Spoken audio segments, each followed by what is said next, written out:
Harlem emerged in the mid-1600s as Dutch settlers created a farming community called New Harlem. Originally the home to middle to upper middle class white families, Harlem was not predominantly black until a real estate market crash at the turn of the century, the low prices attracting many African Americans from the South to settle. At this time, a man named Philip Payton created the Afro-American Realty Company with the hopes of attracting black families who were in search of better housing in New York.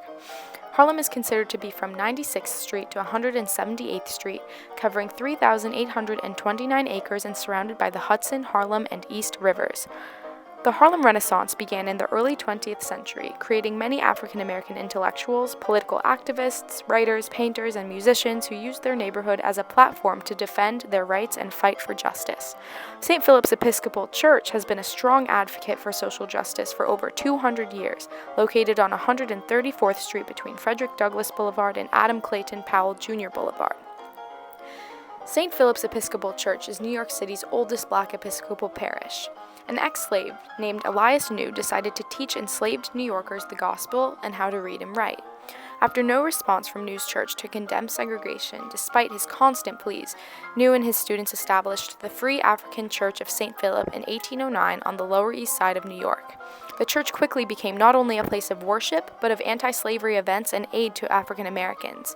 It advocated for African American rights and unified their voice. This was not accepted by New York's white communities. St. Philip's has survived many riots and racist attacks. Once having been made entirely out of wood, it was burned down and had to be rebuilt. The red brick church you see today was built in 1910 in the neo-Gothic style by the first African-American architect licensed to work in New York State. Constant vandalism caused the church to relocate to where it is today in Harlem. In the face of adversity, the church grew to become one of the largest black congregations in New York.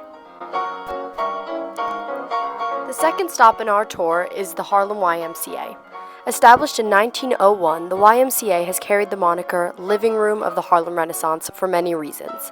It has been a temporary home for writers such as Langston Hughes, Claude McKay, and Richard Wright, put on theatrical works with actors such as Paul Robeson, Rudy Dee, Ossie Davis, and Cicely Tyson, and has provided space for leaders of the civil rights movements such as Dr. Martin Luther King Jr. The YMCA has adapted to the changing climate of Harlem, creating programs to help the community that are still in place today. One of the notable programs is the Youth Enrichment Program, which is geared towards providing basketball programs as a means of combating drug abuse. These programs were also specifically created to help African American role models emerge in the community. Next on our tour, we visited the Schomburg Center for Research in Black Culture. The Schomburg Center for Research in Black Culture is named after Arturo Alfonso Schomburg, a Puerto Rican-born black scholar that contributed to over 5,000 books, 3,000 manuscripts, 2,000 etchings and paintings, and thousands of pamphlets to what was supposed to be an extension of the 135th Street Branch Library. The center is made up of 3 buildings: the Schomburg Building, the Langston Hughes Building, and the Landmark Building. While it first opened in 1925, the center was given the name the Schomburg Collection of Negro Literature, History, and Prints in 1940, and in 1972 it gained its current title after being recognized as one of the research libraries of the New York Public Library and became the Schomburg Center for Research in Black Culture. Furthermore, the center holds lectures, performances, and other special events in its 350-seat Langston Hughes Auditorium, working to sponsor many programs that strive to illuminate and illustrate the richness of Black history and culture. Harlem Hospital Center, the largest hospital center in Harlem, was established in 1887. It originally was a reception center where patients went before they were transferred to other hospitals with only 54 beds. It needed to quickly expand because of the rapidly increasing community, so they relocated closer to where the hospital is today. In 1900, the city of New York bought land where the hospital is now on Lenox Avenue, big enough for 100 beds. Later, more land was purchased alongside it to make room for a nurse's home and another wing to the hospital. Since April 13, 1907, Harlem Hospital Center has been a 290-bed hospital that serves the central Harlem community, 1/3 of which is below the federal poverty line.